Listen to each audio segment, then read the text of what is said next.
이재명이 오늘 자기가 당선되면 국회 대통령실 세종시로 완전히 이전하겠다.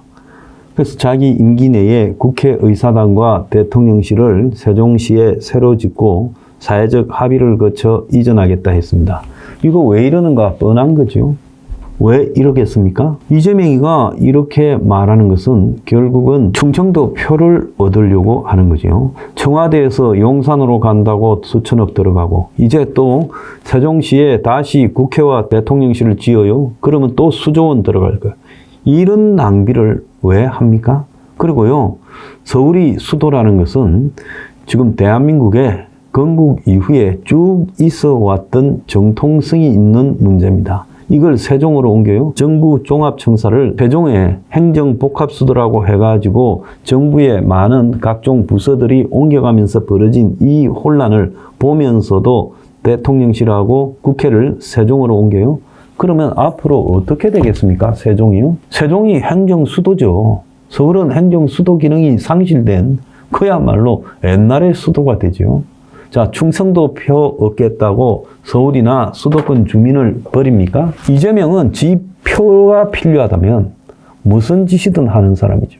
그래서 서울이나 경기 인천 표는 내가 굳혀놨으니까 사실상 수도를 세종으로 옮긴다 해도 그들은 어차피 나를 찍어줄 거다. 여러분 한번 생각해 보세요. 대통령실하고 국회가 옮겨가면 그 다음에 지금 광화문에 있는 정부종합 1청사 또 일부 남아있는 과천의 정부종합청사 이런 것들이 작동을 하겠습니까?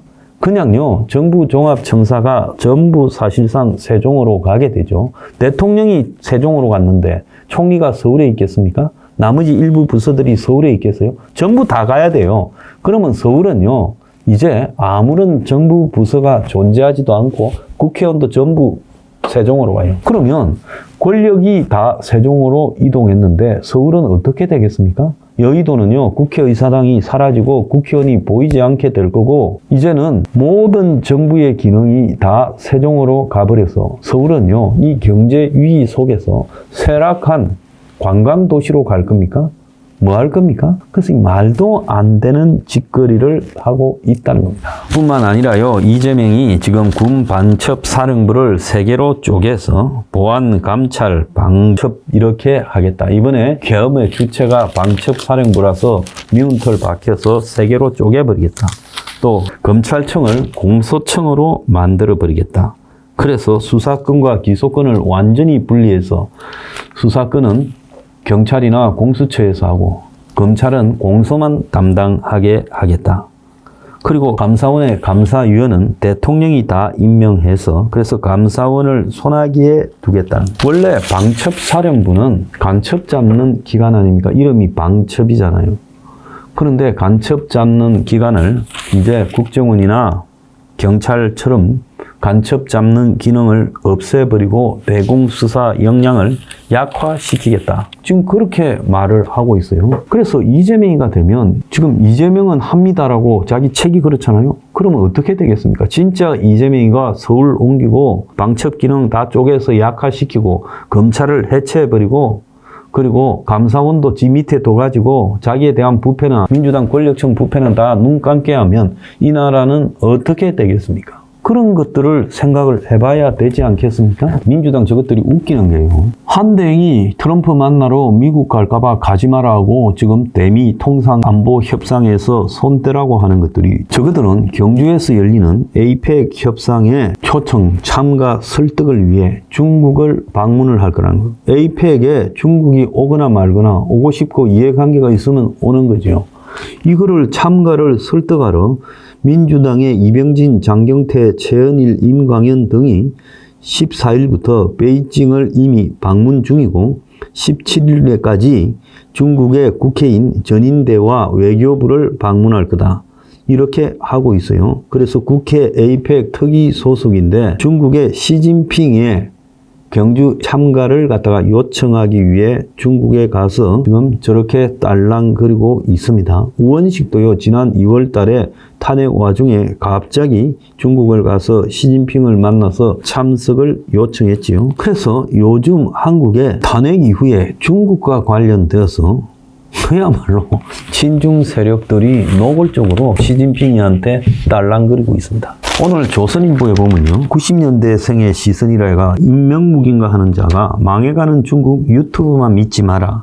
시진핑이 경제 망쳐 실상은 상하이 중산층 희생하는 중국의 농촌을 돕기 위한 내륙 굴기다. 내수 키우는 쌍순환 농민 지원, 삼농 정책으로 국토 산업 개편, 중국 향한 한국의 오만, 한국을 망칠 거다. 중국의 맛을 우리 전략이 바뀌어야 된다. 이거 중국에요. 대변인 같은 젊은 애를 내세하고 이 친구가 이런 글을 쓸 때 중국 정부와 관련 없다고 저는 생각하지 않습니다. 조선일보가 저런 걸 보도하고 자빠졌어요. 그래서 이재명이가 되면 한국은 범중화권에 편입되어 갈 거다. 그야말로 한국에는 중국 노동자들이 중국에서 살 길이 없으니 한국에 대거 들어와서 버글버글 할 거다. 그걸 갖다가 인식을 해야 돼요. 자, 그리고 이번에 국민의힘 경선에서 한동훈이가 최근에 2등에 올라와요. 홍준표가 3등으로 쳐져요. 홍준표는요, 자신이 빅텐트라고만 말해놓고 마치 반탄 빅텐트처럼 끌고 가면서 한덕수 대행과의 문제에 대해서 빼딱하게 하면서 3등으로 밀렸고, 김문수는 상대적으로 거기에 열린 입장을 가지면서 한덕수 대행을 지지하는 인물들이 김문수 캠프에 참여했다. 이렇게 지금 보고 있습니다. 나경원이는 완전히 반 한덕수 행보를 하고 있어요. 또 자기가 윤통을 그렇게 지난번에 살리자고 나섰으면서 윤통하고 또 단절하자는 이야기까지 하고 있어요. 나경원이의 정치적인 수준이 저 정도밖에 안 되니까 나경원은 저기에서 발전을 못하는 겁니다. 자, 이준석이가 절대로 빅텐트, 그러니까 반이 개헌연대 이런 데 안 들어가겠다고 하는데 저는 절대 안 들어올 뭐가 있습니다. 그래서 이준석은요, 그의 고인에 대해서, 그의 과거의 각서에 대해서, 그의 처신과 혐오와 갈등 조장에 대해서, 파시즘적인 요소에 대해서 이준석을 파헤쳐서 보내버려야지. 이준석을 거기 넣으려다가는 난리가 난다는 거예요. 특히 한동훈에 대해서 이야기하자면 어떻게 한동훈이요 2등을 갈 수 있습니까? 그렇게 계급품을 물면서 탄핵을 비난하던 국민의힘 당원이나 지지자들이 한동훈은 괜찮은 겁니까? 한동훈은 솔직히 말하면 이재명의 이중대 역할을 노골적으로 했잖아요. 한동훈이 윤석열이 싫어서 계엄 해제였고 탄핵 찬성했죠.